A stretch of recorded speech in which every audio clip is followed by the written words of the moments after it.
Bonjour à tous, ravi de vous retrouver pour cette nouvelle édition de Sénat 360. Voici les titres. Emmanuel Macron au pied du mur, le chef de l'État va sortir de son silence ce soir lors d'une allocution télévisée particulièrement attendue pour apaiser la colère des Gilets jaunes. Toute la journée, il a consulté les corps intermédiaires pour peaufiner son intervention. On en parle dans un instant. Que faut-il attendre du discours présidentiel? L'Élysée promet des annonces fortes pour une sortie de crise. Cela pourrait passer par une accélération des baisses d'impôts, des mesures sociales qui obligeraient la France à s'affranchir des critères de Maastricht. Le débat est à suivre. Ces annonces répondent-elles aux revendications des manifestants? Cette mobilisation échappe à nombre d'analyses, tant le profil des Gilets jaunes reste inédit. Des mouvements multiples amplifiés par les réseaux sociaux. Le décryptage avec mes invités dans cette édition. Et je vous rappelle d'ailleurs que vous pouvez réagir sur Twitter avec ce hashtag Sénat360 pour m'accompagner cet après-midi pour les réactions des sénateurs à cette actualité. Tam Tranui sera salle des conférences. Et puis on retrouvera également Alexandre Poussard dans l'hémicycle puisque le projet de loi de finances poursuit son parcours législatif au Sénat.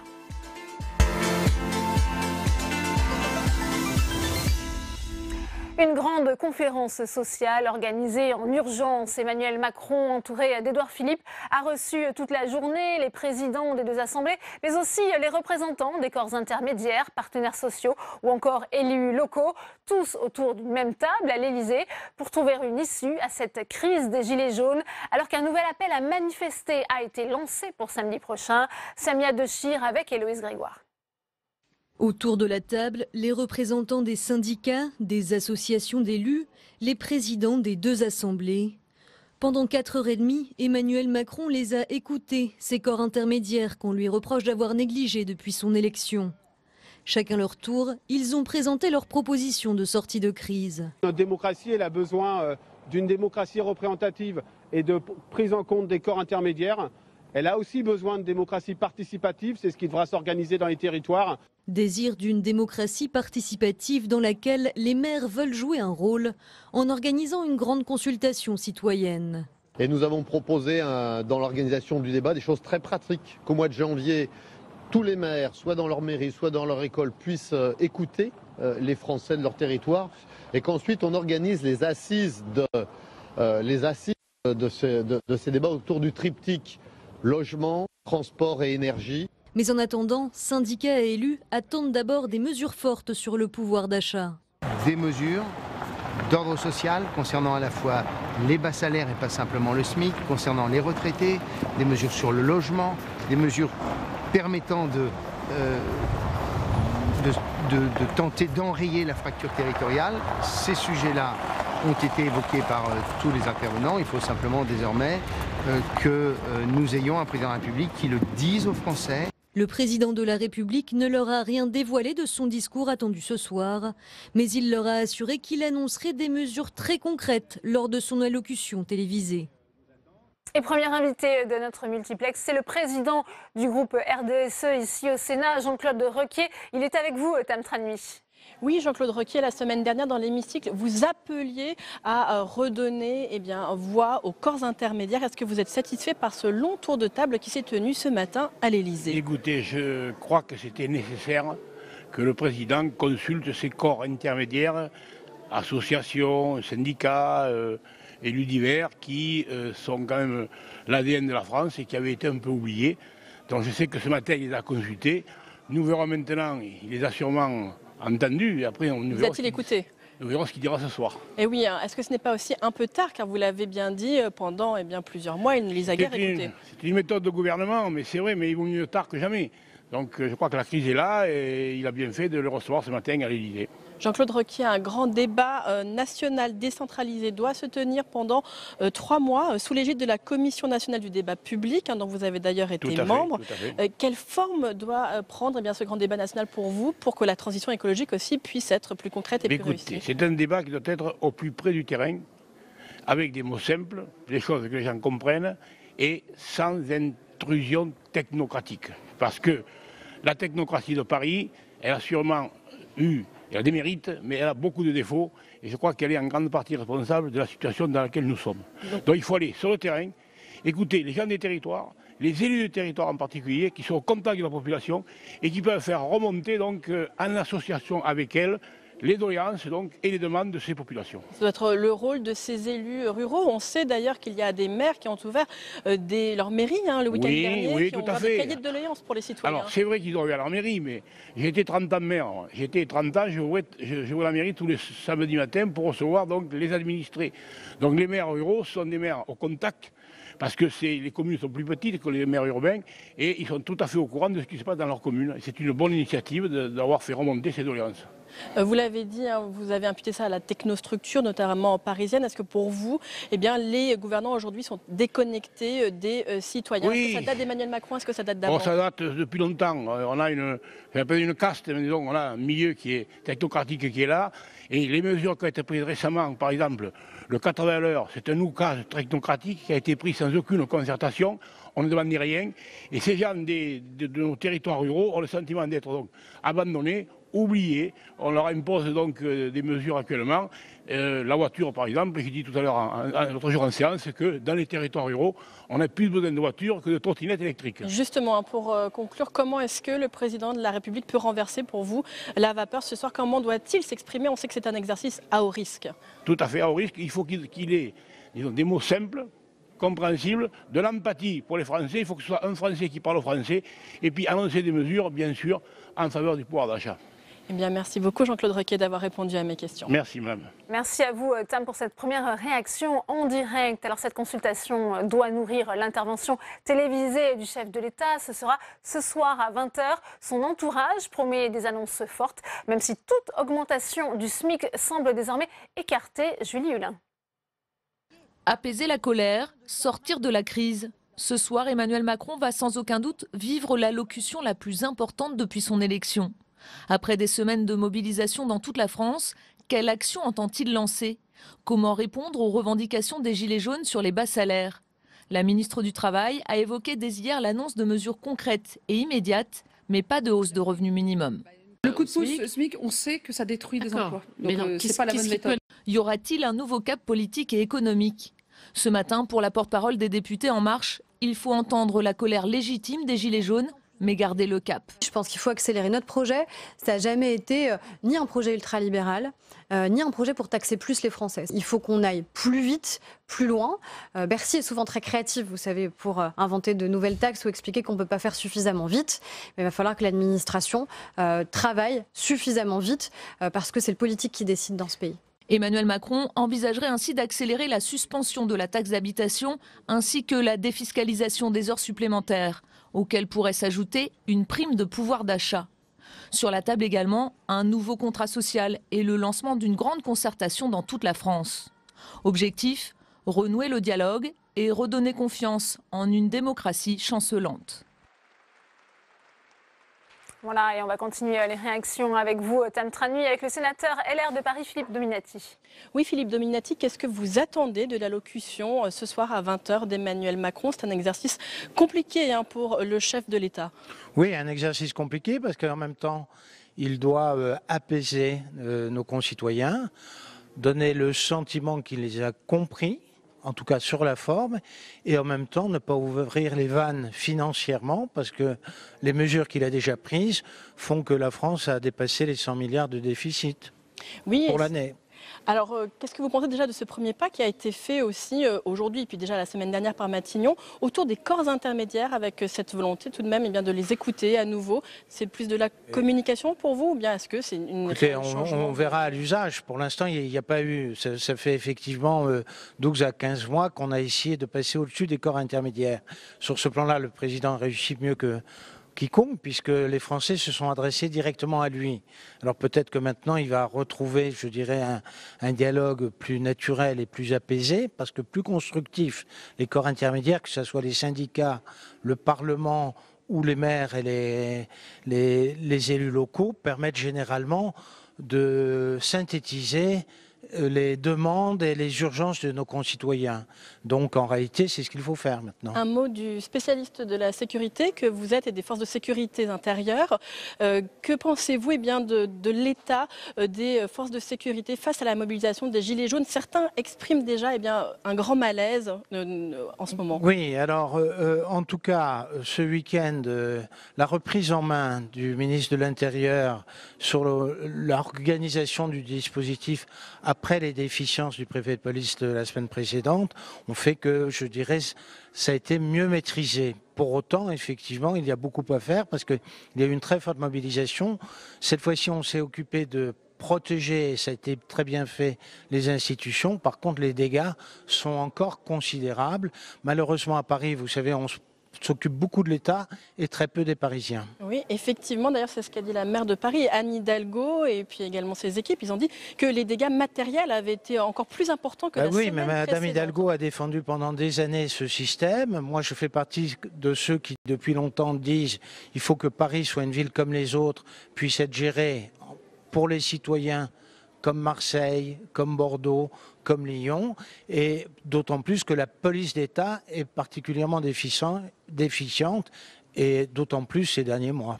On a parlé des dégâts matériels à Paris, mais le mouvement des Gilets jaunes a aussi un impact pour l'ensemble de la France, et cela pose aussi des problèmes économiques sur lesquels a alerté Bruno Le Maire. Il faut pour vous sortir de la crise aujourd'hui? Oui, il y a urgence. D'abord, on est dans une période où beaucoup de commerces font leur saison. Il faut quand même bien voir que dans beaucoup d'activités, le mois de décembre, c'est un mois décisif pour faire le chiffre d'affaires de l'année. Actuellement, il est fortement compromis pour beaucoup d'activités.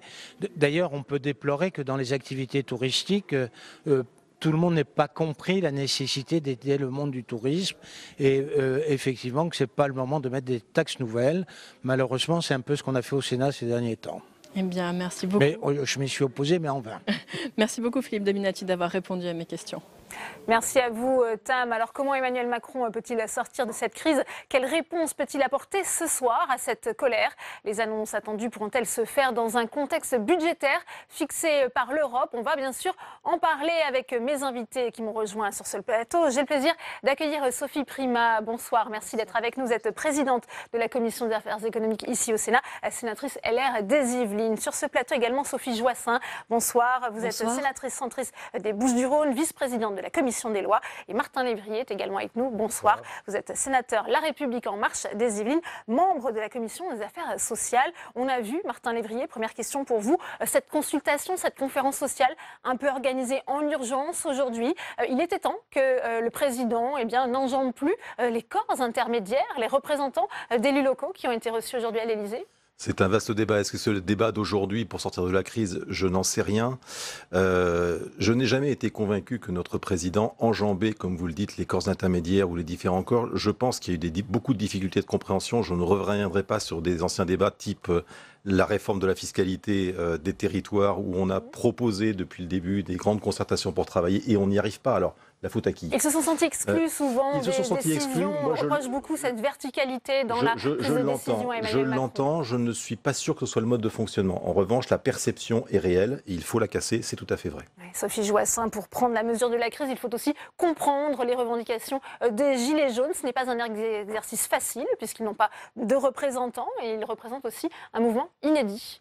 Oui. Il représente un mouvement inédit, un mouvement qui, je crois, s'est sédimenté ces 30 dernières années, mais qui aujourd'hui a explosé face aux mesures qui ont été prises depuis l'année dernière. Je parlerai évidemment de la hausse de la CSG sur les retraites, de la baisse des allocations au logement des étudiants, et puis là de l'annonce de nouvelles taxes. Aujourd'hui, il y a une perte dans ce pays du sens de la valeur travail, puisqu'il y a des gens qui travaillent, qui font de leur mieux, qui font des tas d'efforts, et qui se trouvent finalement à ne pas pouvoir boucler leur fin de mois. Et ce n'est pas acceptable. Donc oui, aujourd'hui, il y a des revendications qui sont à la fois sur le pouvoir d'achat, mais aussi, je dirais, sur une restructuration sociétale, avec un principe d'égalité des chances qui lui aussi est en perte de vitesse. Il faut donc cette concertation sociale, Sophie Primas, on l'a vu aujourd'hui, avec plus de 4h30 de débats, de discussions à l'Élysée. Oui, il y a enfin ce débat qui est appelé des vœux de ce qu'on appelle effectivement les corps intermédiaires depuis longtemps. Je crois que le président du Sénat, qui était également convié à l'Élysée, a l'habitude de discuter avec le président Macron. Il a l'habitude de lui délivrer un certain nombre de messages, mais on voit bien avec quelles difficultés ces messages sont assimilés. Alors, est-ce que c'est un manque de confiance, une sorte de défiance, parce qu'on n'est pas tout à fait aligné sur les mêmes idées politiques. Et encore, je ne comprends pas pourquoi il a mis tant de temps à prendre les mains tendues, et en particulier du Sénat, puisque vous savez, au Sénat, on est beaucoup plus consensuel, on a l'habitude de travailler beaucoup plus ensemble. On n'est pas d'accord sur tout, et c'est normal, ça c'est la démocratie, mais on travaille ensemble quand même sur beaucoup de sujets. Il y a beaucoup de sujets consensuels. Moi, je suis frappée dans ma commission sur le nombre d'amendements qui sont votés à la quasi-unanimité de la Commission. Donc ça veut dire quelque chose de notre Assemblée, et il faut que le président Macron s'habitue à faire confiance aussi à ces deux assemblées. Ça vous fait réagir, Martin Lévrier, cette manque de confiance dans les assemblées parlementaires? On ne va pas recommencer ce que j'ai dit tout à l'heure. Je dis attention, on parlait des gilets jaunes. Les gilets jaunes ont une défiance vis-à-vis de tous les corps, qu'ils soient intermédiaires, qu'ils soient les parlementaires, qu'ils soient le président, qu'ils soient le gouvernement. On a un véritable problème aujourd'hui de représentativité. Alors certes, on peut entendre que le Sénat... Je ne sais pas si on fait un débat sur le Sénat ou pas, si vous voulez, mais sur le Sénat, moi aussi, j'ai un regard parfois... de manque d'envie de travail et de négociation. Je l'ai encore vu dans le vote du PLFSS plusieurs fois où j'ai dû intervenir en disant mais je ne comprends pas votre position, vous savez qu'on va dans le mur en proposant ça. Donc c'était pas une envie de discuter, c'était montrer son désaccord profond. La controverse est indispensable, mais quand on a un désaccord de base, on peut comprendre que la controverse s'arrête. Donc attention. Moi, les Gilets jaunes, leur problème, pour moi, il n'est pas là aujourd'hui. Leur problème, il est dans ce sentiment. Oui. Il est, pour moi, dans une inquiétude profonde de classes moyennes inférieures, qui ont le sentiment qu'ils n'ont plus d'espérance. On peut parler de l'ascenseur social. Je prendrai l'exemple d'une équipe de foot pour faire très vite, si vous voulez, ou une équipe de foot, en général, il y a 3 lignes, il y a le gardien de but plus 3 lignes. Si les lignes travaillent ensemble, tout va très bien, l'équipe gagne. Aujourd'hui, la France, on a le sentiment que vous avez les avants qui sont devant tout seuls, les milieux qui restent au milieu et qui ne défendent pas et qui n'attaquent pas, et les défenseurs qui regardent ça et qui ne comprennent plus rien. Et aujourd'hui, les gens ne comprennent plus rien, ils ont le sentiment de ne pas pouvoir progresser. Et ça, je sens chez eux, parce que j'ai quand même été beaucoup sur le terrain et très à l'écoute des Gilets jaunes, je ressens très fort ça, cette angoisse. Est-ce que le président l'a compris selon vous nous verrons ce soir. Je ne suis pas dans les petits secrets du président, mais si vous voulez, cette angoisse, elle va au point de se défier des gens plus pauvres, avec cette accusation forte sur les migrants, sur les gens les plus précaires. Donc il faut faire très attention à ce discours. Quelles sont les remontées de terrain, Sophie Joissains, justement, sur ce sentiment de déclassement? C'est aussi comme ça que vous percevez ce mouvement des Gilets jaunes? Oui, totalement. Il y a un sentiment de déclassement qui est profond, avec une panique parce qu'il n'y a pas d'espoir. Les gens ont le sentiment d'être dans un tunnel où il n'y a pas de lumière au fond.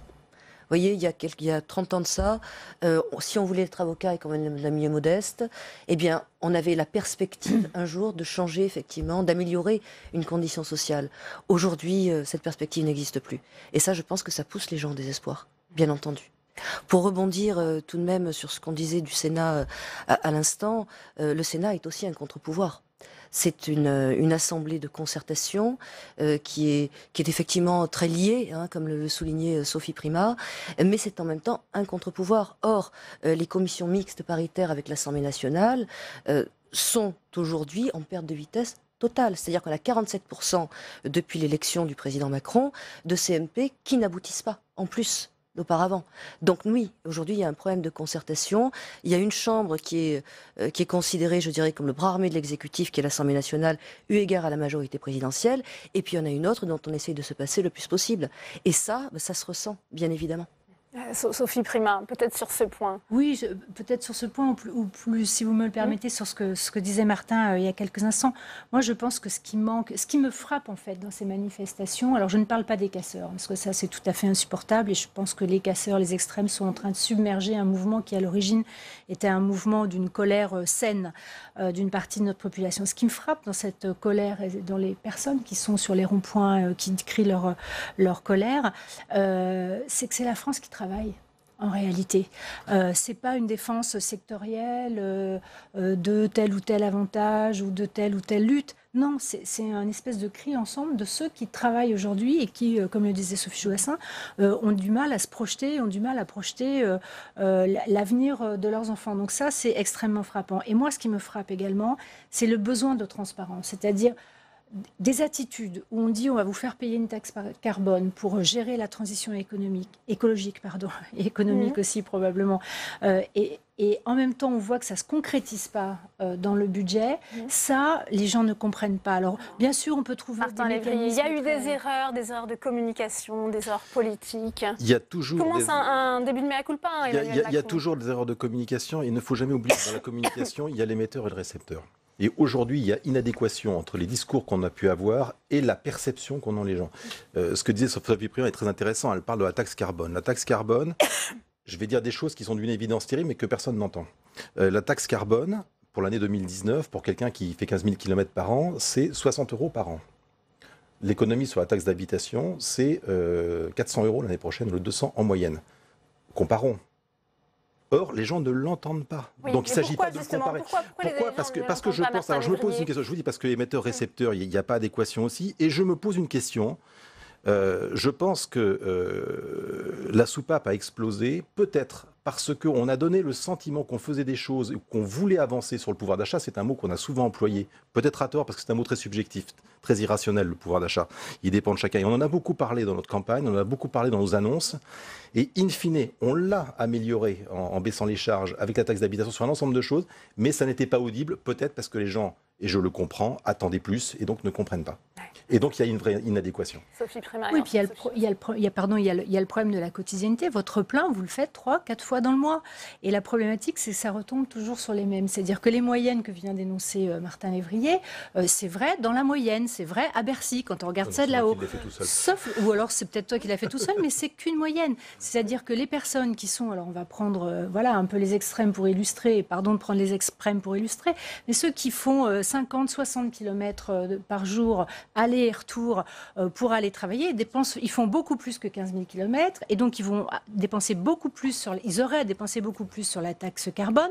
Et ça se trouve, c'est des gens qui n'ont pas beaucoup de revenus et qui ne payent pas de taxe d'habitation déjà. Donc ne leur dites pas qu'ils vont faire des économies sur la taxe d'habitation parce qu'ils ne la payent pas. Moi, dans ma ville, j'ai 55% de ma population qui ne paye pas de taxe d'habitation. Pourtant, j'habite à 50 km de Paris et les gens font beaucoup de kilomètres pour aller travailler. Donc ils ne comprennent pas cette équation qui est une équation de moyenne. Alors, le chef de l'État va devoir aller plus loin ce soir. Sophie Joassin, on ne sait pas encore ce qu'il va dire, mais d'après certaines informations, il se refuserait notamment à revenir sur une suppression de l'ISF. Or, il apparaît dans les manifestations que c'est une véritable revendication, la réinstauration de cette taxe symbole aussi, de la taxation des plus riches. Sophie Joassin. Oui, je voudrais juste tout de même, avant de répondre, rajouter à ce qui a été dit sur la fracture des territoires. C'est-à-dire que, comme cela vient d'être dit, on a parlé de moyenne, mais les personnes qui habitent effectivement en campagne sont défavorisées par rapport aux autres. Et ça aussi, c'est une chose qui n'a pas du tout été considérée par les lois NOTRe, par les lois MAPTAM. Et on a véritablement, ce jour, une fracture qui ont été adoptées, on le rappelle quand même, sous le quinquennat précédent. La situation n'est pas seulement due en particulier à Emmanuel Macron. Sur les annonces, puisque sur la suppression de l'ISF. Oui, voilà, des mesures sociales fortes. Est-ce qu'il faudrait réinstaurer l'ISF? Ça pourrait justement permettre de calmer cette colère des Gilets jaunes. Alors, il y a deux choses. Je dirais que d'un côté, il y a un sentiment d'injustice profond et la coexistence entre la hausse de la CSG sur les retraites et la suppression de l'ISF a été un symbole terrible sur le plan politique parce que ça montrait une orientation très discutable. Et dans un deuxième temps, l'ISF, il faut faire attention que les entreprises ne partent pas. Donc moi, j'avoue que j'avais été séduite à l'époque des présidentielles par une proposition qui venait de Nathalie Kosciusko-Morizet qui disait... l'ISF, on la supprime ou on l'allège pour ceux qui réinvestissent leurs bénéfices en France. Et ça me paraîtrait une bonne moyenne parce que finalement, ce serait une incitation à réinvestir en France, donc à faire travailler les Français, à revaloriser les salaires, à permettre du pouvoir d'achat, mais en même temps, ça continuerait de sanctionner ceux qui partent. Sophie Primas sur ce point. Oui, sur ce point, moi je suis assez d'accord avec ce qui vient d'être dit. J'étais la première pendant la campagne présidentielle à soutenir un candidat qui avait dans son programme la suppression de l'ISF. Donc je ne pense pas qu'il faille remettre l'ISF comme il était taxé auparavant. Ça fait une fuite de capitaux, c'est de l'argent qui ne va pas dans l'économie. En revanche, peut-être mieux le flécher, mieux être sûr que ça va sur des fonds d'investissement, sur les PME, qu'on puisse le flécher véritablement. Ça me semble être pour le coup lisible, pour le coup transparent. Et la transparence, c'est ce que demandent, en fait. Ils sont prêts à comprendre beaucoup de choses, les Français, à condition qu'on soit exactement transparent et qu'on essaye effectivement d'éviter de faire en même temps la taxation, la CSG sur les retraites et la suppression de l'ISF. C'est ces en même temps-là qui sont difficiles à accepter pour les Français. Alors que Sophie Taillé-Polian nous a rejoint sur ce plateau. Bonsoir, sénatrice socialiste du Val-de-Marne. On parle justement de la réinstauration de l'ISF. On sait que ça fait l'objet ici d'un débat au Sénat. Vous étiez pour. Est-ce qu'il faudrait justement Emmanuel Macron qu'il annonce ce type de mesure, une mesure socialement marquée très forte? Ça permettrait peut-être d'apaiser la colère des Gilets jaunes, selon vous? Selon moi, effectivement, il est urgent de revenir sur la taxation des plus hauts revenus et des plus hauts patrimoines. C'est une évidence, c'est ce que demandent tous les Français. Et d'ailleurs, on peut tout à fait flécher ces nouvelles recettes fiscales qui viendraient abonder le budget de l'État vers de l'investissement, vers de l'aide aux projets innovants ou vers aussi des projets verts. Donc il ne faut pas, pour utiliser cet argent correctement, il n'y a pas forcément utilité à le laisser à ceux qui l'ont. Justement, l'État, il est là pour ça. C'est une politique qui pourrait être redistributive et véritablement fléchée vers l'économie, et notamment vers l'économie de la transition énergétique, qui est l'économie de demain, qui permettra une économie décarbonée et aussi une économie qui fasse de nouveaux emplois, des nouveaux emplois durables. Donc oui, ça me semble un préalable qui est demandé par tous les Français. Martin Lévrier, on nous dit aussi qu'il n'y aura pas de revalorisation légale du SMIC. Ça veut dire qu'il fermerait la porte du chef de l'État ce soir à deux demandes très fortes des Gilets jaunes. Alors deux choses. Sur l'ISF, je ne vous rejoins pas du tout. D'abord, l'ISF sont le seul pays au monde à l'avoir inventé. Et on sait que ça ne marche pas. Pourquoi? Parce que les gens qui s'enrichissent ou qui fabriquent de la fortune, on ne peut pas tout le temps les flécher et leur dire, puisque vous êtes enrichis, vous devez rendre. On leur prend déjà beaucoup d'impôts, ce qui est tout à fait normal. Peut-être que des gens gagnent beaucoup trop, c'est un autre sujet. Mais l'ISF, si vous voulez, est entré. Enfin, on verra les expertises. Non, c'est pas du tout le même. Pas du tout le même. C'est pas du tout le même. Moi, un salarié qui gagne 600 000 euros, mais qui n'a pas investi dans son entreprise, c'est un autre problème que celui-là. Quelqu'un qui paye l'ISF parce qu'il a créé son entreprise, parce qu'il a pris beaucoup de risques, qui s'est souvent planté avant et qui a dû payer 100% de ses erreurs. Je comprends qu'il puisse gagner de l'argent et qu'il ait envie de le placer comme il a envie. En revanche, qu'on l'incite à replacer en France, et c'était l'idée de la suppression de l'ISF, qu'on l'invite à le replacer en France, et il semblerait que ça donne des résultats. Je suis prudent parce que je n'ai pas les chiffres. Il faudra une évaluation, c'est ce qui a été décidé au Sénat la semaine dernière. Après, pour le SMIC, ça a ôté 4 milliards d'euros au budget de l'État. Compensé partiellement par l'IFI, Sophie Taillé-Polian. Ça, on en est sûr. Compensé par l'IFI. Il y a l'IFI qui compense 1,5 milliard en partie, plus des retours d'investissement. Il y a énormément d'entreprise qui sont revenues investir en France. Donc attention, ne sectorisons pas les chiffres. On veut parler de transparence, qui est un mot que je n'aime pas. Il faut faire attention, c'est cas quand on emploie les chiffres pour pas les opposer les uns aux autres. Les Français, pour l'instant, l'opposition, ils voudraient plutôt se rassembler, je pense. Il faudrait qu'on arrive à les rassembler, nous, tous les politiques. Pour revenir au SMIC, moi, je veux bien qu'on augmente le SMIC de 15%, pourquoi pas. Demandez aux petites entreprises comment elles font. On va licencier des gens parce qu'ils ne pourront pas les payer. Il faut être très prudent. Quand on pense augmentation du SMIC, on pense immédiatement à la grosse société lambda, Renault par exemple, qui elle pourrait. Attention, le boulanger du coin, l'artisan, le commerçant qui s'en sort pas, on en parlait tout à l'heure, lui ne peut pas le faire. Donc soyons très prudents sur ces outils faciles à annoncer et qui ne créent souvent beaucoup plus de déception que de chance. Alors, avant de poursuivre ce débat, puisque ces annonces, Sophie Joissaint, elles vont aussi avoir un coût, on vient justement d'en parler. Est-ce qu'elles pourront être financées tout en respectant l'objectif des 3% de déficit fixé par Maastricht? Laura Sauvage nous explique. Coup de frein sur la croissance. La Banque de France a divisé par 2 ses prévisions, de 0,4 à 0,2% pour le 4e trimestre. Et c'est sans compter l'impact du mouvement des Gilets jaunes sur l'économie. Les événements actuels devraient nous faire perdre 0,1 point de croissance de notre richesse nationale au dernier trimestre. Mais pour l'instant, Bercy refuse de revoir à la baisse la croissance pour l'ensemble de l'année, prévue à 1,7% selon le gouvernement. Un objectif hors d'atteinte pour cet économiste. Il est difficile de ne pas réviser la prévision de croissance. Pour répondre à la colère notamment des Gilets jaunes, il y a des mesures concrètes sur le pouvoir d'achat qui doivent être prises. Sauf qu'elles ont un certain coût, potentiellement. On voit l'annulation notamment de l'augmentation de la taxe carbone, on parle de 4 milliards.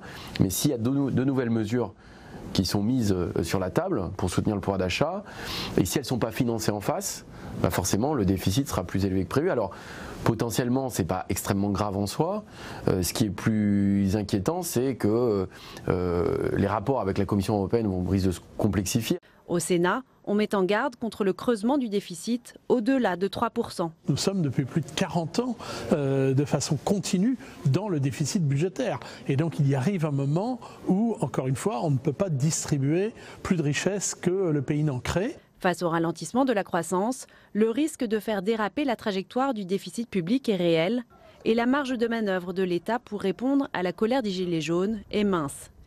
Sophie Joissaint, à un moment, il va falloir s'affranchir, je le disais, de ces critères de Maastricht, desserrer un petit peu cet étau budgétaire si on veut financer de nouvelles mesures en faveur du pouvoir d'achat. Peut-être faudra-t-il en arriver là, mais je pense que toutes les options n'ont pas été revisitées non plus. Je pense notamment à la TVA sociale, qui permettrait d'alléger justement les charges sociales et les cotisations, enfin voilà, les charges sociales des Alors, patrons. il y aura peut-être et des exonérations de cotisations salariales sur les heures supplémentaires. De pouvoir augmenter le SMIC et les revenus. Bien sûr, ça permettrait aussi, je dirais, de taxer ce qui vient des produits de luxe importés. Et de fait, ça serait de l'argent qui rentrerait directement en France sans que ce soit un effort des Français. Martin Lévrier, ensuite Sophie Taillé. C'est une des options, il y en a d'autres. Oui. Martin Lévrier. Je vais faire très vite, et je vais faire très vite. Augmenter la TVA, c'est reprendre des taxes sociales, c'est reprendre des taxes sur les gens tout de suite. Donc excusez-moi, ça me paraît pas être une bonne idée. Sur les gens.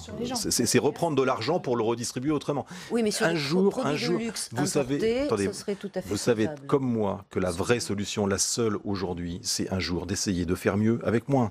Et c'est pas impossible. Je veux dire, on est le seul pays. Je suis pas sûre que ce soit un message de nature à calmer les gilets jaunes, Martin Lévrier, aujourd'hui. Aujourd'hui, les gens on n'est déjà pas beaucoup et pas assez. Non, je parle pas des gens, je parle de l'État.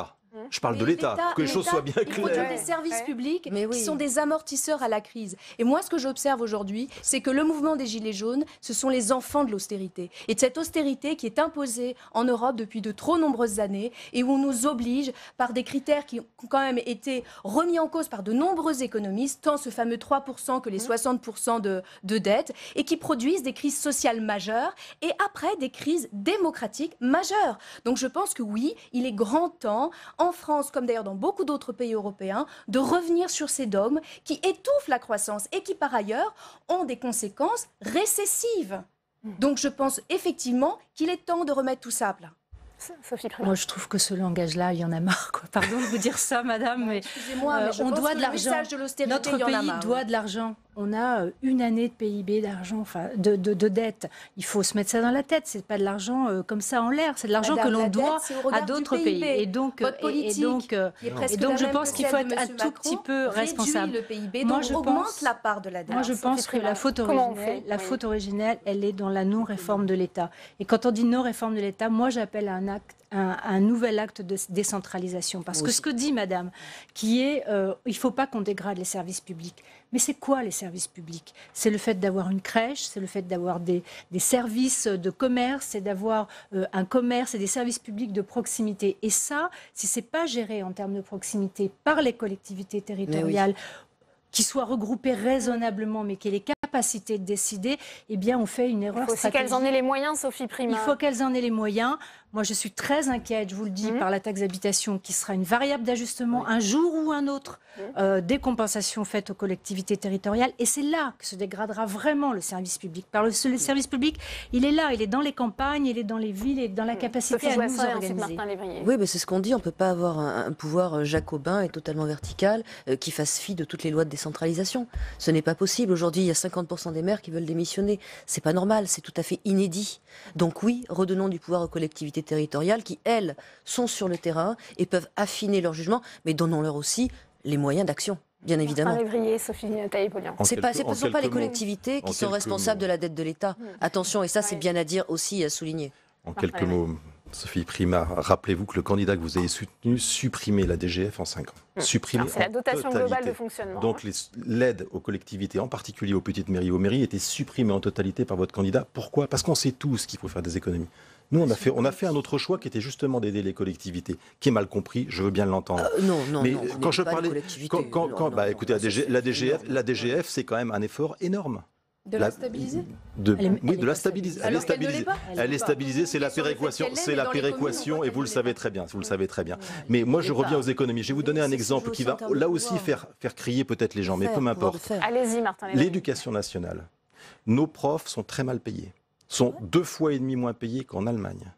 Mais en France, nous avons une administration dans les services de l'éducation nationale 40 fois supérieure à l'Allemagne.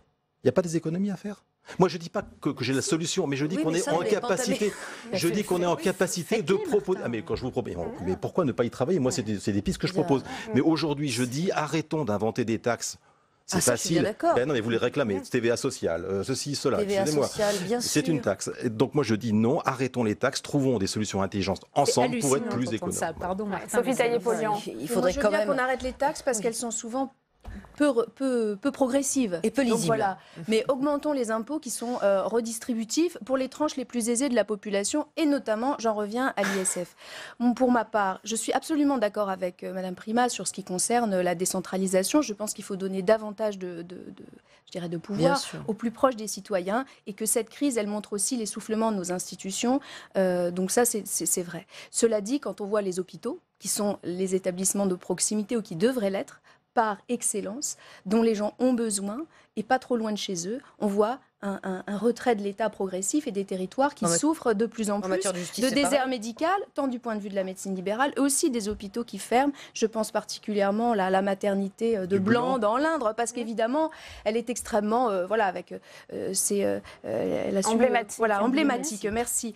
Mais cela ne peut pas se faire si on reste uniquement dans une logique budgétaire de l'Europe et qui est aujourd'hui imposée par l'Europe. Il y a des possibilités dans les traités actuels d'un certain nombre de marges de manœuvre qui ne sont pas exploitées, explorées par ce gouvernement. Et permettez-moi de le regretter parce que ça nous donnerait un certain nombre de marges de manœuvre. Il y a des dépenses qui sont profondément des dépenses d'investissement, notamment sur l'éducation, ou alors qui sont des dépenses qui profitent à tous, notamment sur la défense, qui devraient être retranchées de ce calcul des 3%, nous laisserait des marges de manœuvre parce que, pour ma part, et je ne suis plus au Parti socialiste, maintenant je suis à Génération, le mouvement de Benoît Hamon, et pour notre part, il faut rester dans le cadre de ces traités, mais les exploiter à fond dans toutes les possibilités qu'ils laissent pour permettre notamment aux États de conserver et de développer les services publics parce que ce sont eux les amortisseurs de la crise et qui permettent une meilleure justice sociale. Sophie Primas, est-ce qu'Emmanuel Macron peut annoncer de nouvelles dépenses tout en gardant aussi Édouard Philippe comme Premier ministre? C'est aussi une question. Est-ce que celui-ci va être en accord avec cette nouvelle ligne? Non, malheureusement, à cette heure-ci, je n'ai pas de boule de cristal. Moi, j'ai trouvé dans la déclaration d'Édouard Philippe au Sénat beaucoup de lassitude. Je l'ai dit sur un autre plateau. J'ai trouvé que... Alors évidemment, il a des périodes difficiles et on comprend bien la fatigue qui l'accable, ça j'en suis tout à fait consciente, mais j'ai trouvé dans le ton, j'ai trouvé dans les arguments qui étaient pris une forme de lassitude. Alors j'espère qu'on n'aura pas de crise institutionnelle. Est-ce qu'il faut répondre à la crise des Gilets jaunes par un changement de gouvernement? Je ne sais pas. Très honnêtement, je ne sais pas. Votre sentiment si effectivement Emmanuel Macron change un peu de doctrine en matière justement budgétaire. Changer de méthode, je pense. Alors, il y a la méthode. 2, on a une crise qui est institutionnelle, qui se focalise sur le nom d'Emmanuel Macron. Et il ne faudrait pas qu'Emmanuel Macron soit un bouc émissaire de la destruction de nos institutions. Et moi, j'ai vraiment ce sentiment. Attention, aujourd'hui, les institutions sont attaquées. Vous reprenez tout ce que demandent les Gilets jaunes. Il y a la suppression du Sénat, il y a la Constitution, il y a un nombre de trucs absolument incroyables.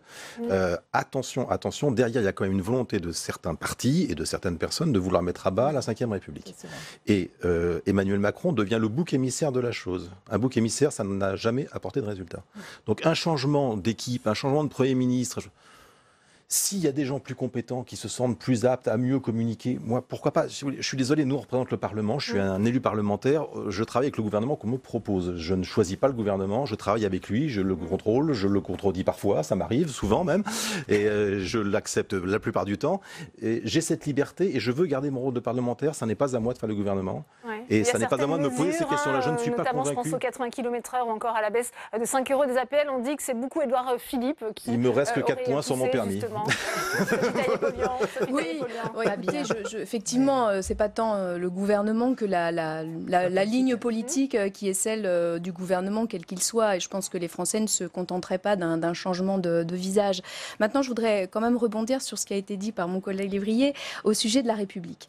Pour moi, effectivement, ce mouvement, il démontre un essoufflement de la Ve République. Mais il y a deux façons de le voir. Ceux qui disent, finalement, c'est quelque part, il nous faudrait un petit peu plus d'autorité de l'État, etc., qui remettent en cause la Ve République en ne la trouvant pas assez efficace. Et qui ne demandent finalement pas plus de démocratie, mais des institutions. Mais je pense que profondément, beaucoup, et la plupart et la majorité demandent une revitalisation, et peut-être que c'est la fin de la Ve République, mais il faudra que la 6e, elle soit à la hauteur des aspirations et qu'elle permette aux citoyens d'être davantage dans le débat public et pas qu'au moment des élections, et permette aux citoyens de faire irruption dans les débats plus facilement, plus souvent et sans avoir à recourir, comme cela est le cas, et bien entendu, ça ne peut que nous ne pouvons que le regretter, pas de manière violente, mais de manière positive. Je pense qu'effectivement, nos institutions doivent être visiter pour la République. On voit bien qu'on est un tournant du quinquennat ce soir avec Emmanuel Macron au pied du mur sur ces annonces. On le disait, elles sont particulièrement attendues. Est-ce qu'il peut encore reprendre la main ou est-ce que son image est trop abîmée pour continuer des réformes d'ici la fin du quinquennat? Écoutez, moi je n'en jurerai pas. Je pense que c'est difficile, bien sûr. Mais pour l'instant, c'est lui qui est président de la République et je n'ai pas envie d'une insurrection non plus. Donc je pense qu'il faudra véritablement qu'il donne une ligne politique très forte, en direction à la fois du pouvoir d'achat, des retraites, et puis aussi sur l'inflexion qu'il va donner à la suite de son quinquennat. Après, changement de Premier ministre ou pas, je dirais que c'est presque cosmétique par rapport à la ligne politique qui va être la sienne, et au débat qu'il va ouvrir justement sur la structure sociétale qui est la nôtre au jour d'aujourd'hui, et qui est largement carencée, on le voit bien. Bien, merci à vous Sophie Joissaint, merci Martin Lévrier, merci Sophie Taillé-Polian, merci Sophie Primas. Il y a aussi une autre source d'inquiétude pour le gouvernement, vous allez le voir, c'est la mobilisation des lycéens, puisque un syndicat appelle demain un mardi noir et à des actions, je cite, reconductibles. Michael Spitzberg. Mardi noir en perspective du côté des lycées, où un appel à des occupations et des blocages des établissements a été lancé.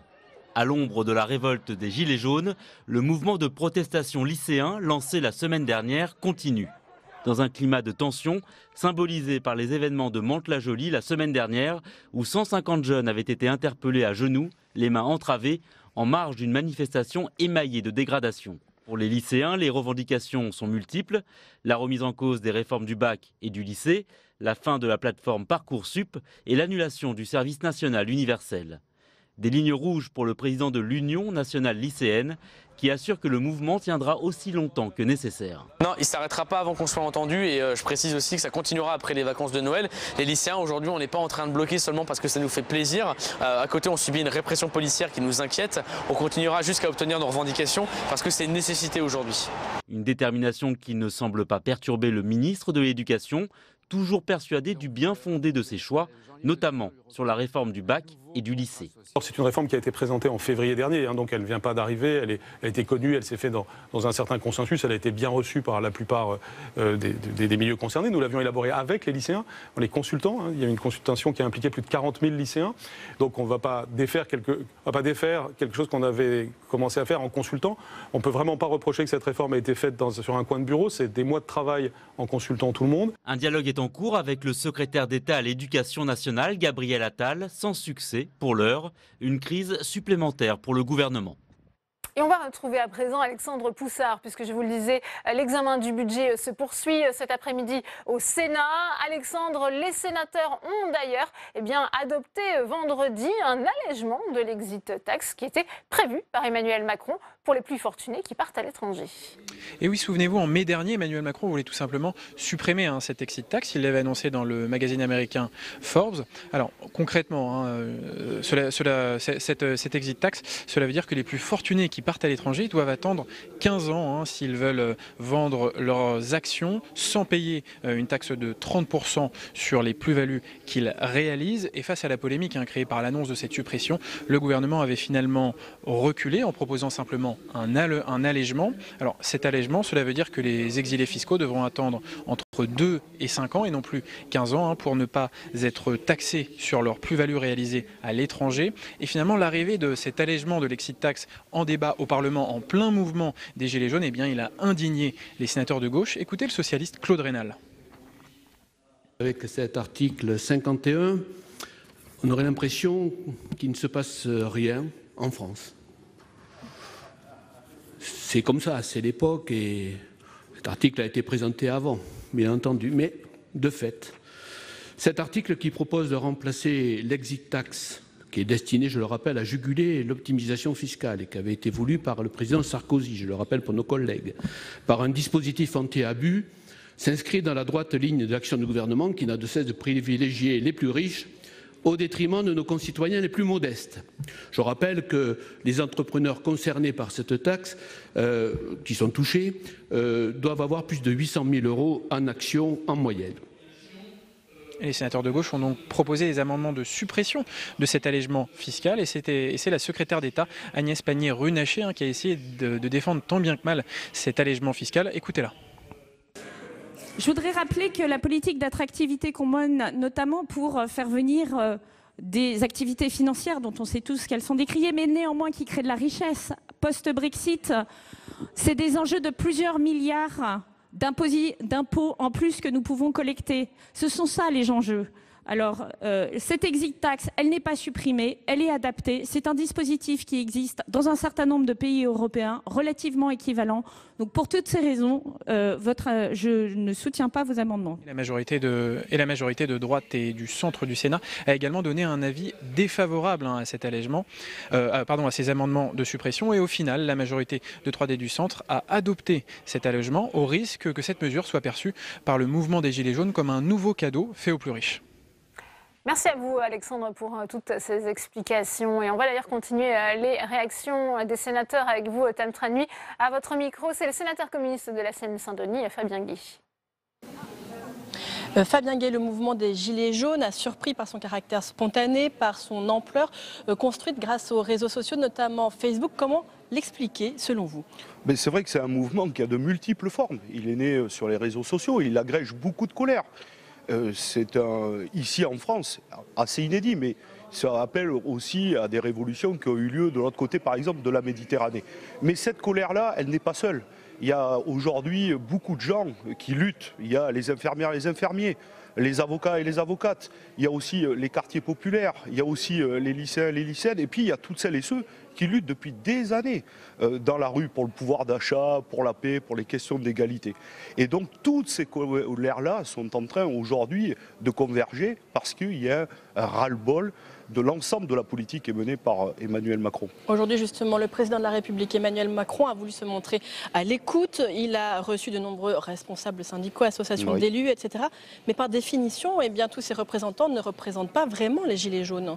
Mais c'est un peu marrant quand même, parce qu'on a un président de la République qui a passé 18 mois à mépriser les corps intermédiaires, mépriser les syndicats, mépriser les élus locaux, mépriser y compris les parlementaires et surtout le Sénat. Et puis aujourd'hui, pour sortir de cet incendie social, on fait appel à elle et eux. Moi, je me félicite qu'un dialogue se renoue. Mais aujourd'hui, mieux vaut tard que jamais. Mieux vaut tard que jamais, évidemment. Nous sommes en République et il faut discuter pour avancer. Mais il ne suffit pas d'entendre, il faut écouter et agir. Et agir, je crois, assez rapidement. Il y a un incendie social, il faut un canadair maintenant de mesures sociales pour éteindre ça et pas simplement 3 petits verres d'eau pour éteindre le début d'incendie. Justement, c'est un canadair de mesures sociales que vous attendez ce soir de la part du président de la République. C'est un exercice difficile qu'il va faire. Il est attendu au tournant pour son allocution à 20h. Mais il faut bien entendre ce qui se passe dans le pays.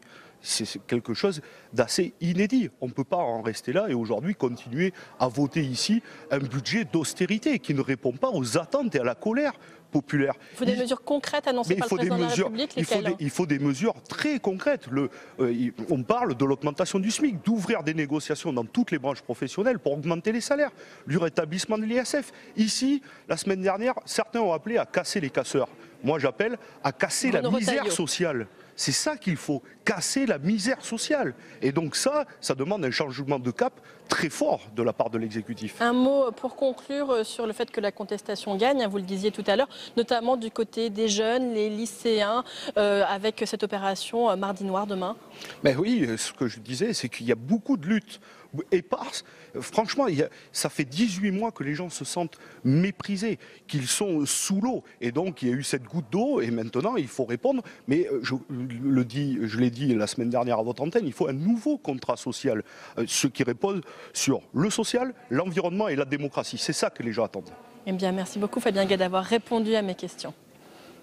Merci à vous, Tam, et vous venez d'en parler avec Fabien Gay. Pour apporter une réponse à cette crise, l'exécutif doit en comprendre les ressorts, et ce n'est pas chose aisée, tant les catégories qui peuvent s'identifier à ce mouvement sont diverses, voire contradictoires. Mais une chose est sûre, les réseaux sociaux ont joué un rôle considérable dans l'émergence et la structuration du mouvement, comme nous l'explique Béatrice Faisan. Ça a commencé comme ça. J'ai 2 petits mots à dire à M. Macron et son gouvernement. Quand est-ce que ça va se terminer, la traque aux conducteurs que vous avez mis en place depuis que vous êtes là? Parce que là, on atteint des sommets. Une simple vidéo dans un salon ou dans un habitacle de camion. Donc, toutes les personnes qui pensent qu'on ne va pas réussir, j'ai envie de leur dire de continuer à payer leurs taxes plein pot et à ne pas venir se plaindre. Et nous, on va leur montrer le 17 qu'on pourra changer certaines choses. Peu de moyens. Un smartphone et une connexion Internet ont suffi. Sitôt filmé, sitôt publié. Sur les réseaux sociaux, Facebook en tête. C'est devenu le média des Gilets jaunes. On y trouve de tout pour rejoindre le mouvement. Informations pratiques sur les rassemblements, pétitions, appels à manifester, comme ici. Mais aussi photos et vidéos publiées en instantané et en immersion durant les manifestations. Pour éviter d'être récupérées, la mobilisation s'organise donc seule, avec les moyens à disposition, les réseaux sociaux. Depuis janvier 2018, Facebook a changé son algorithme de recommandation. Cette série de règles qui définit la manière dont les publications s'affichent sur le fil d'actualité de chaque utilisateur. Désormais, les interactions locales entre familles et amis sont privilégiées au détriment des contenus provenant des médias.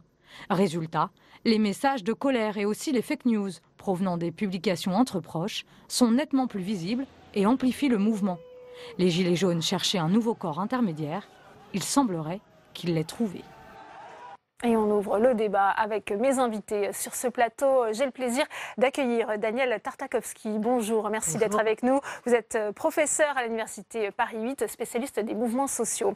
Également sur ce plateau, Claire Schmelk, bonjour. Vous êtes journaliste, spécialiste des médias, philosophe. Également, vous allez nous éclairer sur ce rôle des médias sociaux dans le développement de ce conflit. J'accueille également Mathieu Gallard. Bonsoir, merci d'être avec nous. Directeur des études à l'Institut de sondage Ipsos. Et puis Fabrice Epelboin, vous êtes enseignant à Sciences Po, spécialiste des médias sociaux et du web. On voit ce mouvement, Daniel Tartakovsky, il échappe à toute classification. Est-ce que vous arrivez malgré tout à le qualifier? On voit que l'exécutif a réellement été pris de court. Vous venez vous-même de le qualifier. Il échappe à toute classification. On sent bien qu'on a du mal à trouver les mots pour le caractériser. Donc on hésite entre toute une palette de qualificatifs dont aucun ne se suffit à lui-même. D'une certaine manière, le gilet jaune est une manière de dire le nouveau. On a eu un mouvement qui non seulement a échappé de par son mode d'émergence aux formes classiques, mais il y a ici des tas d'intervenants qui le diront mieux que moi, mais qui, parce qu'il échappait aux formes classiques, a dû se doter de quelque chose d'extrêmement visible, qui n'avait pas de sens en soi, mais qui vient d'en prendre un fort. Les gilets jaunes sont les gilets jaunes. Je dirais c'est la couleur en lieu et place d'ismes. Quand les ismes disparaissent, il faut savoir nommer et montrer.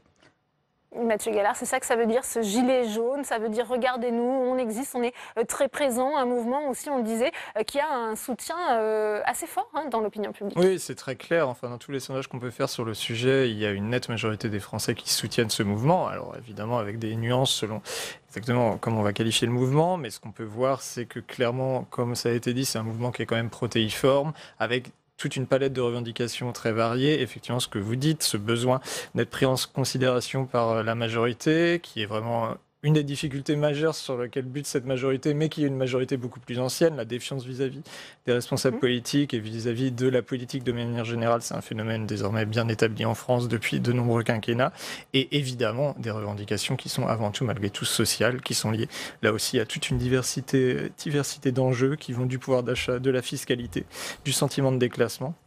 Ce qui fait qu'effectivement, ce mouvement est difficile à qualifier et il est difficile d'y apporter une réponse. Donc. Clara Chmiel, que les individus qui pouvaient se sentir isolés sont passés aussi à un mouvement plus collectif, et ce, notamment grâce aux réseaux sociaux? Oui, alors il est intéressant de remarquer que le gilet jaune est avant tout un gilet de visibilité qui servait à la sécurité routière. Et c'est quelque chose qu'ils ont repris en disant « Regardez, je suis visible ». Il y a aujourd'hui une crise de la représentativité politique. Les députés sont accusés de ne plus représenter le peuple. Et ces gilets jaunes veulent être visibles. La visibilité remplace la représentativité. C'est une nouvelle forme d'expression politique qui signale une crise de la démocratie. Les réseaux sociaux sont venus, dans ce contexte, à la fois créer une sorte, non pas de convergence des luttes, mais de coïncidence des colères, où tout le monde, chaque individu, l'addition des colères s'est exprimée en même temps, souvent de manière pacifique, quand on regarde comme tous les contenus et les groupes Facebook, pacifiques et dans le dialogue, et de manière plus explosive, notamment à travers les lives qui sont très virulents. Les lives Facebook, là, pratiquement parfois des menaces de mort pour adressées au président, des menaces de renversement et le sentiment de toute puissance derrière son petit écran de smartphone. Ouais. Fabrice Epelboin, est-ce que si Facebook n'existait pas, est-ce que ce mouvement aurait connu une telle émergence, une telle influence? Ce mouvement n'aurait pas pu exister sans Facebook. Il s'est structuré sur Facebook et Facebook a changé l'architecture sociale. Cet été, le changement d'algorithme a privilégié les groupes plutôt que les pages et la proximité géographique dans l'alimentation de tout un chacun en informations venant de son réseau social dans Facebook. Donc ça a coïncidé avec, et c'est là que les gilets jaunes arrivent, des mesures comme la limitation de vitesse à 80 km/h qui ont généré énormément de frustration parce que le temps de s'adapter à une conduite de 90 à 80, on prend quelques radars. Et cette colère, cette frustration a résonné avec un surplus donné à la proximité offert par Facebook. Ça a mis le feu aux poudres. Daniel Dartaskowski, même si c'est difficile effectivement de qualifier ce mouvement, il y a quelques points communs. On peut quand même voir notamment peut-être cette haine d'Emmanuel Macron. Ça fait partie des indices qui peuvent caractériser ce mouvement. Je crois qu'on peut le caractériser de deux manières. Comme vous l'avez dit très rapidement, une dominante qui est ce sentiment d'injustice et d'injustice sociale. C'est vrai que ce qu'on a qualifié beaucoup trop vite dans les jours qui précédaient le 17 de mouvement antifiscal en l'inscrivant dans l'affiliation de toute une série de mouvements s'est révélé presque immédiatement comme quelque chose de beaucoup plus large. Il ne s'agissait pas d'un mouvement antifiscal, mais d'un mouvement de justice fiscale. Il ne s'agissait pas, comme on a pu le dire aussi en comparant avec le Tea Party, d'un mouvement libéral, mais d'un mouvement qui, au contraire, demandait à l'État de remplir son rôle. Pour moi, ce mouvement est une expression de la mise en crise de l'État social, qui ne date pas du début du quinquennat d'Emmanuel Macron, mais que évidemment la façon d'être et la façon d'agir d'Emmanuel Macron est venue brusquement amplifier. À quoi s'ajoutent effectivement des modalités d'action nouvelles, et on a eu un précipité qui s'appelle aujourd'hui les Gilets jaunes. Mathieu Gallard, il demande beaucoup de considération, ça fait partie aussi des revendications, avec le refus d'un mode de vie finalement façonné par les inégalités. C'est ce qui ressort aussi de ce mouvement. Oui, très clairement, en fait, depuis le début du quinquennat, on avait vu une montée des préoccupations des Français vis-à-vis de ces problématiques de pouvoir d'achat, mais aussi plus largement d'inégalité sociale. On avait vu aussi massivement que l'action de l'exécutif était perçue comme injuste, comme favorisant les catégories privilégiées, que ce soit les Français les plus favorisés ou les grandes entreprises, à des niveaux extrêmement forts, au point qu'on revenait au niveau qui était mesuré sous Nicolas Sarkozy, qui était déjà perçu comme étant le président des riches.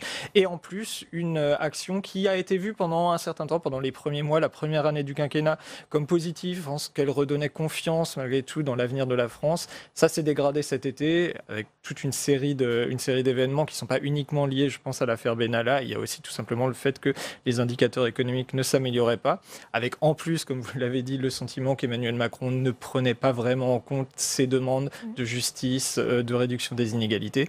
Tout ça, effectivement, s'est coagulé dans ce mouvement sur Facebook. Mais voilà, en amont, il y avait beaucoup d'éléments qu'on repérait depuis des mois, voire même des années. On parle beaucoup de ce qu'on appelle des bulles de filtre qui, donc, vous l'avez dit, été modifiées. En quoi, justement, ça peut amplifier ce mouvement ? Eh bien, parce que les gens ont un miroir devant eux qui est le miroir de leur quotidien. Avant, sur Facebook, on avait tendance à se valoriser, à faire des photographies qui montraient un moi surélevé, presque qui vivait au-dessus de ses moyens. Et maintenant, on voit les gens tels qu'ils sont, beaucoup plus facilement. Il n'y a plus la médiation d'informations livrées par les médias.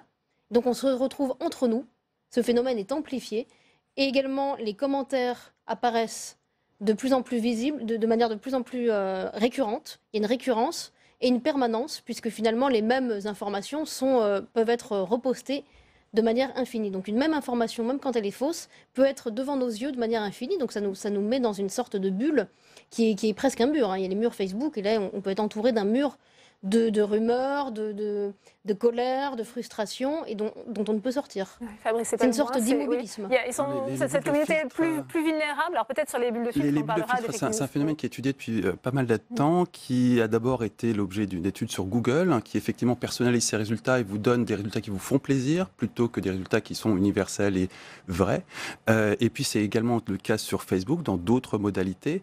Et plus généralement, c'est le cas pour la société tout entière depuis, grosso modo, la fin des années 90, quand on a commencé à voir fleurir des antennes satellites pour capter Al Jazeera dans les banlieues. Très concrètement, on a eu une apparition d'une bulle de filtre. Aujourd'hui, il y a des milliers de bulles de filtre. Les médias traditionnels et mainstream sont en tant que tels une bulle de filtre qui ne reflète finalement qu'une très faible partie de l'opinion publique aujourd'hui, parce qu'il y a plein de choses qui ne paraissent pas dans les médias. Et puis les gens, la plupart des gens, la majorité des gens s'informent exclusivement à travers Facebook. C'est-à-dire qu'ils ont une vision de l'actualité qui... Ça les rend plus fragiles, plus vulnérables aussi aux fake news notamment.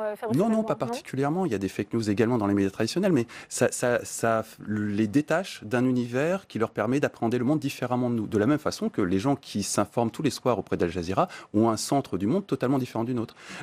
Tout le monde vit dans ces petites bulles. Le fond du problème, c'est pas tant leur bulle à eux, c'est la bulle des médias mainstream, des gens qui sont en train de gouverner le pays ou qui sont autour. Et cette bulle-là est très minoritaire en termes de poids de l'opinion publique. Elle ne représente pas plus que finalement nos institutions et notre démocratie représentative. D'où la crise de représentativité, en fait. C'est très lié, c'est très lié. On a un système de représentativité qui est à bout de souffle et qui ne représente pas la population française. On a un système médiatique qui n'est pas mieux. On voit un État finalement démuni, Daniel Tartakovsky, face à ce mouvement. On sait qu'Emmanuel Macron doit s'exprimer ce soir. Est-ce qu'il va pouvoir, selon vous, apporter une réponse à cette crise, on le disait, qui est protéiforme ? Le problème, c'est qu'on se trouve, il se trouve dans deux temporalités. Les questions qui sont posées à la société française, qui sont posées à l'ensemble de nos sociétés industrielles. Je crois que ce qui se passe en ce moment en France est la forme nationale d'un mécontentement qui s'est exprimé dans quantité d'autres pays sous d'autres formes, qu'on appelle rapidement le populisme. Je ne suis pas sûre que ça nous éclaire beaucoup.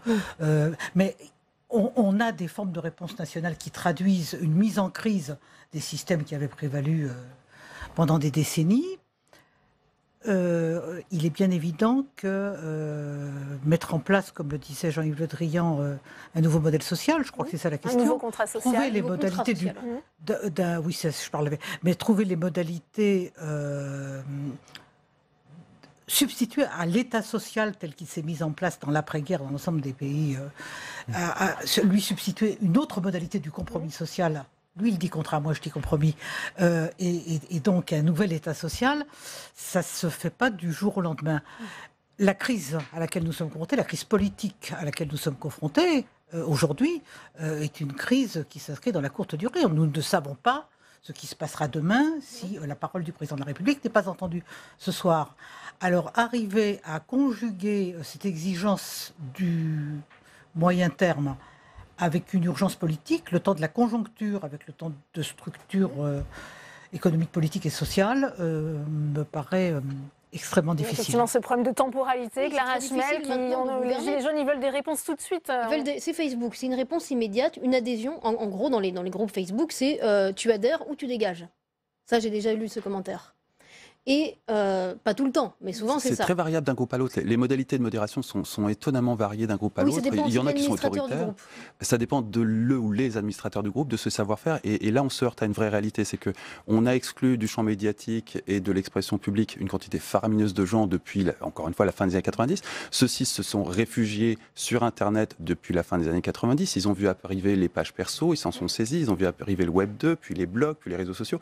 Donc on a affaire à des courants politiques qui sont là-dedans depuis une génération. Et qui ne sont pas vraiment reconnus. Et qui sont totalement invisibles aux yeux de la classe dominante et qui plus est, qui ont appris leurs pratiques militantes, qui les ont développées, qui les ont inventées sur Internet depuis une génération. La transmission de savoir militant se fait de père à fils dans toute cette sphère-là, alors que chez la gauche traditionnelle, la droite traditionnelle et la République en marche, c'est quelque chose de très nouveau, le militantisme sur Internet. Et on balbutie, on a des stratégies qui consistent à essayer de dupliquer ce qu'on faisait dans le réel, et ça ne marche pas du tout. Mathieu Gallard, je voudrais aussi vous entendre sur une autre dimension, autre particularité de ce mouvement, c'est les violences, hein, on l'évoquait. Est-ce que malgré cette dimension, il y a toujours ce soutien assez fort de l'opinion ? Clairement, l'opinion était opposée à ces violences. Enfin, une majorité nous disait que voilà, ces violences n'étaient pas acceptables, mais malgré tout, elles étaient compréhensibles pour une très nette majorité de l'opinion. Et ce qui explique pourquoi, finalement, malgré les violences du week-end dernier, celles qui se sont quand même poursuivies encore ce week-end, il y a toujours ce soutien très net de l'opinion au mouvement. Et plus largement, il y avait aussi la dimension, au cours du week-end dernier, de savoir si cette violence allait vraiment exploser ou si le gouvernement allait réussir à la contenir. Manifestement, ça a été contenu. C'était vraiment un préalable absolu pour l'exécutif. Tout simplement parce que le maintien de l'ordre, c'est une prérogative du gouvernement. Et s'il n'arrive même pas à maintenir l'ordre à Paris, dans les grandes villes, il ne pouvait plus être audible. Maintenant, il y a effectivement la question de la réponse plus sociale à ce mouvement. Et là, effectivement, on va voir ce soir les réponses qui vont être apportées. Il y a effectivement absolument un besoin d'une réponse de court terme, vraiment donner en Français des marges de manœuvre en matière de pouvoir d'achat. Mais il y a aussi une réponse de plus long terme, et là, ça risque d'être effectivement plus compliqué dans des pays où la croissance est faible, où il y a des marges budgétaires extrêmement contraintes. On verra ce soir, mais ça semble quand même difficile pour l'exécutif. Ouais. Est-ce qu'il y a une responsabilité de Facebook dans ces violences ? Fabrice Epelboin, Clara Chmel l'évoquait, avec ses lives aussi. Pas plus qu'il y a une responsabilité. On encourage cette violence. Il n'y a pas plus qu'il y a une responsabilité d'EDF dans les incendies. Oui, il y a une responsabilité parce que Zuckerberg a pris cette décision de passer d'une priorité sur les groupes par rapport aux pages, suite à une tournée qu'il a fait dans l'Amérique profonde, à une époque où il s'imaginait devenir président des États-Unis. Entre-temps, ça s'est mal passé pour lui. Et c'était une décision politique. C'était une décision qui partait d'une volonté de favoriser ce qu'on pourrait appeler l'inclusion numérique au niveau local. Et effectivement, ça a eu exactement cet effet-là. Le problème, c'est que quand vous favorisez tout d'un coup l'inclusion numérique et le rapprochement et le tissu social local, vous allez trouver ce qui se passe en local et c'est pas très heureux. Comment expliquer, Daniel Tartakovsky, que ces mouvements ont déclenché une telle violence ? Je crois que, oui, c'est toujours difficile à expliquer. Première remarque, il est rarissime en France que les organisateurs d'une manifestation, enfin c'est totalement exceptionnel, se réclament d'une violence stratégique. Alors, les Gilets jaunes n'ont pas d'organisateur en titre, mais c'est vrai que j'ai été très frappée par le nombre d'appels sur les réseaux sociaux à une violence qui se donnait comme stratégique. C'est un phénomène nouveau qui tient peut-être précisément à ce que c'était des individus qui s'exprimaient par les biais que vous évoquez mieux que moi, d'une part. D'autre part, je crois qu'on a affaire aujourd'hui à des Français qui se sentent acculés. Enfin, ce qui a été très frappant, et c'était un effet des réseaux sociaux, il se trouve que j'étais à l'étranger quand le mouvement a commencé. Internet aidant, j'ai été très vite aussi bien au courant que si j'avais été sur place. Et j'étais très frappée par, comme je n'avais que ça sous la main, ces récits de vie qui se surajoutaient les uns aux autres et qui nous donnaient une image de la France absolument terrible. Et qui est exprimée pour la première fois. Absolument. Vous parliez de visibilité, donc il y avait effectivement la visibilité. Enfin, je suis très sensible à ce que vous dites sur les gilets comme instrument de visibilité et avec le retournement que ça constitue. Et puis cette visibilité de ce qu'il faut bien appeler de la difficulté, mais aussi quelquefois de la misère. Enfin, Alors, quand on est acculé, n'oublions pas quand même que nous venons de vivre 3 grands échecs sociaux avec la très forte mobilisation contre la loi El Khomri, échec, la mobilisation contre la loi Pénicaud, échec, la mobilisation sur la SNCF, échec. Donc on n'est pas entendu, on n'est pas vu. Quand on lutte par les voies normales, il ne se Regardez passe Nuit rien. debout, les gens étaient pacifiques, ils ont réuni des petits comités, ils ont fait une radio Nuit debout, et finalement, ils ont été très peu. Sur le de violence, on a une mécanique avec une boucle de rétroaction positive sur la violence qui est en tout point similaire à la Tunisie, avec un tempo plus lent, parce que là, on a affaire à une ponctuation hebdomadaire. C'est des gens qui travaillent et qui consacrent le week-end à la révolution. Et la boucle de rétroaction positive, en Tunisie, c'était manifestation, violence policière, film de la violence policière, qui arrive sur Facebook et qui donne 2 manifestations, 2 violences policières, 4 manifestations et ainsi de suite. Là, on a une boucle de rétroaction positive qui est alimentée par l'information quotidienne qu'on a tous sur l'injustice fiscale totale, que ce soit Carlos Ghosn ou tout un tas de types d'informations qui nous arrivent quotidiennement et qui alimentent cette colère et cette haine. Et là, on ne peut pas vraiment sortir. Et je voudrais faire juste une remarque sur le fait que l'État ait contingenté la violence. De toute évidence, à en croire les déclarations de la préfecture de Paris dès dimanche matin, c'est absolument pas le cas. Ça, c'est le traitement médiatique des médias mainstream. Il se trouve que, comptablement, quand on regarde les dégâts, c'est absolument pas le cas. La violence, elle est en augmentation, non seulement à Paris, mais dans toutes les villes de province. Le traitement médiatique totalement déphasé, qui effectivement tablait sur non, tout s'est calmé suite à une montée de la tension organisée par le gouvernement, est catastrophique parce que le roi est nu. On en est là. C'est-à-dire que comme on nous a annoncé des morts... Oui, alors l'évidemment, le gouvernement était de faire monter les tensions pour... Je voudrais aussi vous entendre sur un autre élément qui concerne les réseaux sociaux, avec toujours des soupçons d'ingérence russe. Est-ce qu'ils sont fondés, Clara Schmelk, et ensuite Fabrice Ebelman? Je vous donne la parole, Mathieu Clair. Alors en fait, c'est le Time et Bloomberg, l'agence Bloomberg, qui ont enquêté sur des comptes Twitter, qui disent avoir enquêté sur des comptes Twitter, et qui seraient de l'étranger, il y aurait eu 1600 tweets par jour. Oui, qui n'auraient pas été effectivement, des contrôliers. Déjà, entre la fréquence et l'influence, c'est quand même pas les mêmes termes. Et ça n'a pas l'air très, très fondé. Il faudrait voir déjà sur le plus long terme et puis voir quel serait l'intérêt de ce point. C'est un domaine que j'enseigne depuis 10 ans et qui me passionne. Il s'appelle l'astroturfing. Aujourd'hui, on a très clairement repéré 2 tentatives d'ingérence qui clairement ne viennent pas de France. Le premier, c'est ce botnet de compte Twitter qui a une fréquence de 1600 sur un rythme de plusieurs dizaines de millions, donc autant dire négligeable, qui n'a pas de possibilité technique d'inférer sur le phénomène gilet jaune, vu que ça se passe sur Twitter, ça n'a aucun rapport. Sur Facebook d'ailleurs. Le phénomène gilet jaune est contingenté à Facebook. Là, on a affaire à un phénomène Twitter. Il peut éventuellement très légèrement influencer la perception à l'international du phénomène, mais rien de plus. On a un autre élément qu'on a découvert hier, qui est un site qui se fait passer pour une ONG et qui, au prétexte d'être une organisation des droits de l'homme à Genève, donne une espèce d'avis très négatif sur le rôle du gouvernement français dans la gestion de cette crise, et qui, en fouillant, et l'analyse est en cours, mais les premiers éléments d'analyse qu'on a aujourd'hui, c'est que c'est très vraisemblablement plutôt du côté du Qatar que ça s'est passé. Et pour être tout à fait honnête, on a une demi-douzaine de nations qui ont des capacités opérationnelles à interférer sur l'espace social ou online français. Il n'y a pas que les Russes. Les Russes, bien souvent, sont l'arbre qui cache la forêt. On arrive bientôt au terme de ce débat. Mathieu Gallard, si on parle maintenant de l'image d'Emmanuel Macron, on voit qu'elle est très abîmée. Comment peut-il bien reprendre la main pour la suite du quinquennat, que vous disent justement les enquêtes d'opinion? Bon, effectivement, son image est considérablement dégradée. Il est aux alentours de 20-25% de popularité, ce qui est très faible, ce qui n'est pas inférieur à celle de François Hollande dans ses pires moments, mais ça reste néanmoins très faible. Ce qu'il doit faire absolument, c'est à la fois montrer aux Français qu'il comprend leurs difficultés, qu'il a de l'empathie pour eux et qu'il va y répondre concrètement. Il faut absolument qu'il y ait ces 2 dimensions, à la fois personnelles et de politique publique, auxquelles il doit répondre ce soir et plus largement à plus long terme. Parce qu'une fois de plus, les Français sont en attente de réponses rapides, mais il faut aussi des changements de plus long terme qui permettent d'améliorer leur situation. Que nous ont enseigné les précédents conflits sociaux dans notre histoire. Comment Emmanuel Macron va justement pouvoir reprendre la main, puisqu'on voit bien cette stratégie du pourrissement qui a été peut-être adoptée dans un premier temps, Daniel Tartakovsky. Je crois qu'il n'y a guère d'exemple qui lui soit utile. puisqu'on a beaucoup comparé avec 68, ces deux mouvements n'ont rigoureusement rien à voir. Mais je profite de votre question pour rappeler que le général de Gaulle peut se permettre le 30 mai 68 de dissoudre l'Assemblée nationale parce qu'il conserve une légitimité pleine et entière qui est amplifiée par la manifestation du 30. Il est légitimé par l'histoire, il est légitimé par son action et c'est là une arme politique qu'Emmanuel Macron n'a jamais eue et n'a certainement pas à l'heure qu'il est. Bien, merci à tous les quatre d'être venus sur le plateau de Public Sénat. On aura des éléments avec son allocution qui sera bien sûr à suivre sur les chaînes parlementaires en direct dès 20h. On va retrouver à présent Alexandre Poussard. Vous le savez, le marathon budgétaire se poursuit aujourd'hui dans l'hémicycle avant un vote prévu demain. Alexandre, et on va parler maintenant justement du gel des prestations sociales.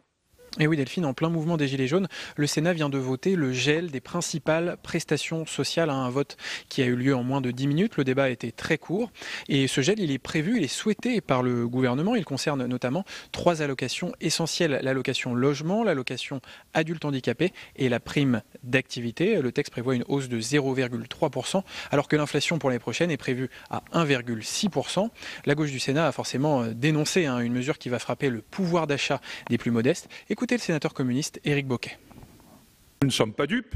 Désindexer les allocations de l'inflation équivaut évidemment mécaniquement à une baisse de leur montant et non pas à une augmentation maîtrisée. Franchement, le gouvernement a annoncé avec fracas en septembre, au premier temps de ce PLF, que ce budget serait celui du pouvoir d'achat. Il nous semble que les Gilets jaunes ont tranché la question depuis.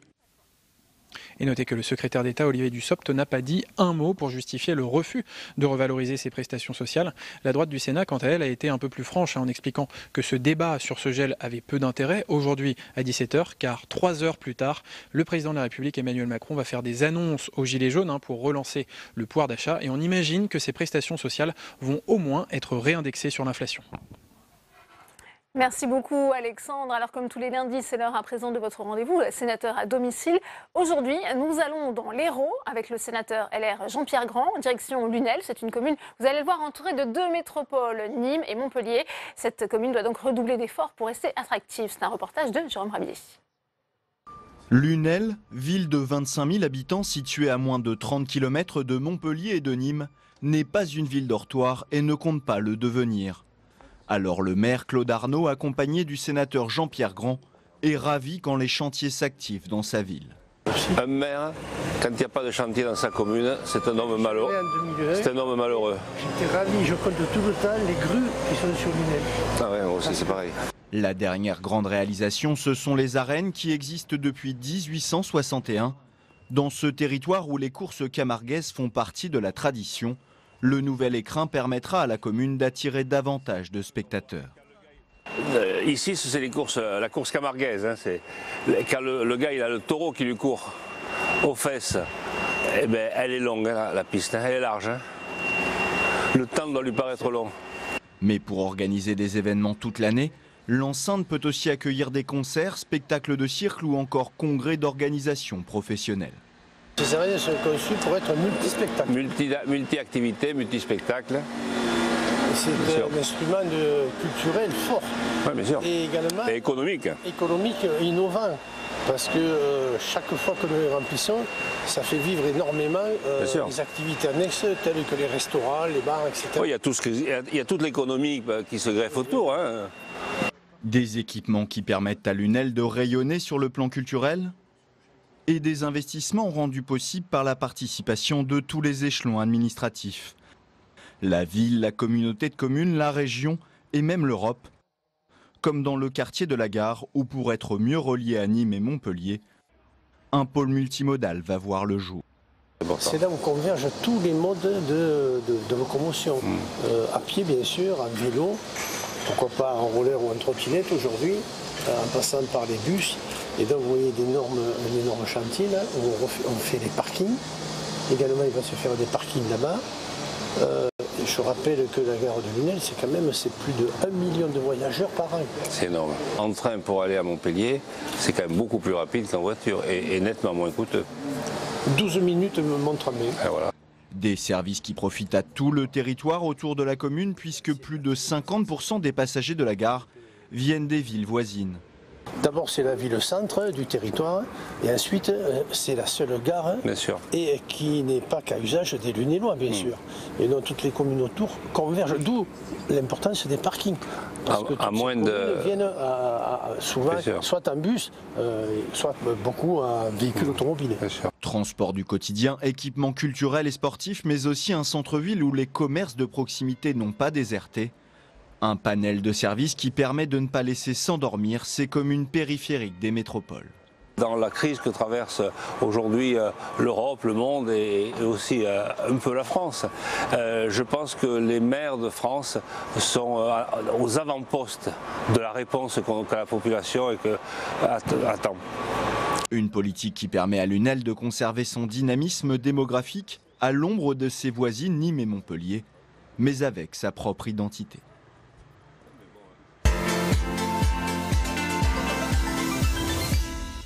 Bonsoir Jean-Pierre Grand, merci d'avoir accepté notre invitation. On le voit, c'est un défi quotidien pour cette commune, Lunel et son maire, pour rester attractive. Jérôme Rabier l'a rappelé, entre ces deux métropoles que sont Nîmes et Montpellier. Tout à fait, il y a un travail qui est fait, un travail au quotidien, un travail aussi dans la durée, parce qu'il faut que les maires puissent s'asseoir sur le temps aussi pour régler les problèmes, et puis la prise en compte des réalités. Moi j'ai observé, et ça m'a beaucoup intéressé, puisque moi-même j'ai été maire d'une commune pendant 34 ans, à peu près identique à celle de Lunel, en taille. J'ai observé que quand des commerces fermaient, il y avait des commerces qui ferment partout, malheureusement, eh bien la ville de Lunel prend en charge ces commerces et met dedans des activités culturelles, socio-culturelles, et donc la vie est là, la vie reste. C'est très important parce que Lunel, c'est une ville qui ne mérite pas l'image qu'on a essayé de donner d'elle. C'est une ville active, une ville qui connaît ses difficultés, et c'est pour ça que j'étais très content que votre chaîne s'intéresse à cette ville moyenne. On est en plein conflit des Gilets jaunes, Jean-Pierre Grand. C'est important cette réponse des élus de proximité, justement aussi, pour comprendre et calmer cette colère sociale qui s'exprime aujourd'hui. Oui, moi je crois, si vous voulez, qu'on a fait la démonstration dans le temps que les collectivités locales étaient des amortisseurs des crises, et en particulier dans le domaine social. Il y a un tissu énorme de collectivités. Et chaque collectivité, on l'a vu à Lunel, on le voit ailleurs, il y a une réponse humaine qui est apportée par les collectivités. Humaine et financière, naturellement. Et ça, l'État doit le prendre en compte. Et je crois que cette crise, qui est une crise terrible, j'espère qu'elle va cesser très vite et que les choses vont reprendre le bon chemin. Les collectivités, elles ont un rôle à jouer justement dans cette réponse à la crise. On sait qu'Emmanuel Macron veut relancer le débat public. Elles peuvent être par exemple les relais de ces cahiers de doléances avec des opérations mairie ouvertes pour que les citoyens viennent justement parler de leurs difficultés au quotidien. Oui, venir parler, mais les communes aujourd'hui répondent aux problèmes de nos concitoyens au travers des services sociaux, de prestations diverses. Si elles n'étaient pas là...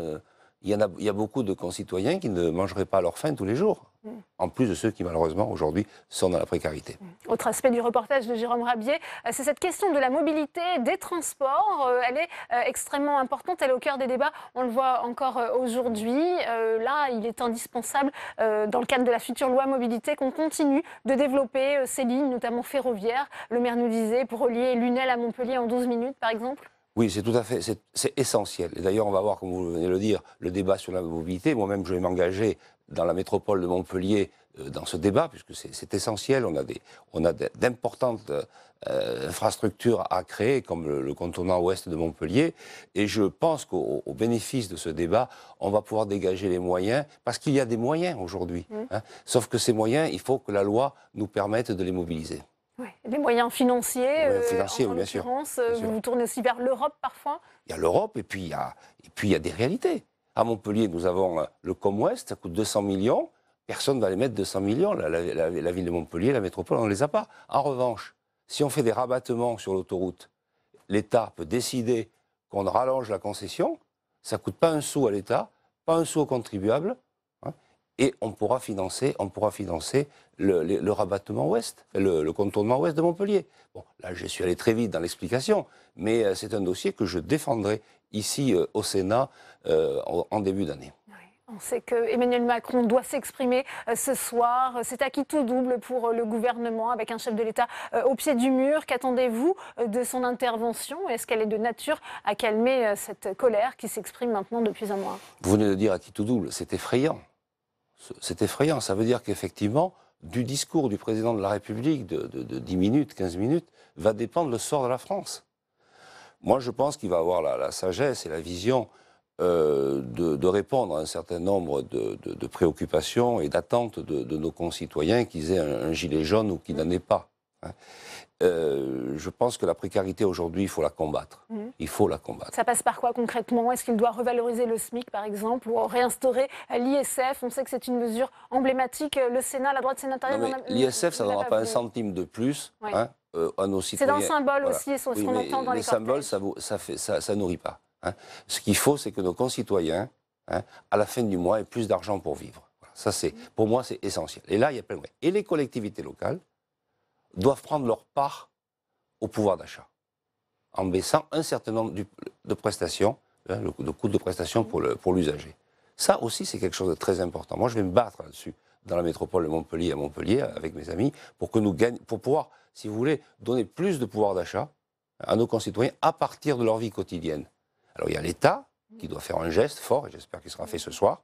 Et je respecte bien sûr les Gilets jaunes, ils ont ouvert un vrai débat, et ils ont eu raison de le faire, très certainement. Maintenant, il faut que ça se calme, il faut que ça se fasse dans la sérénité.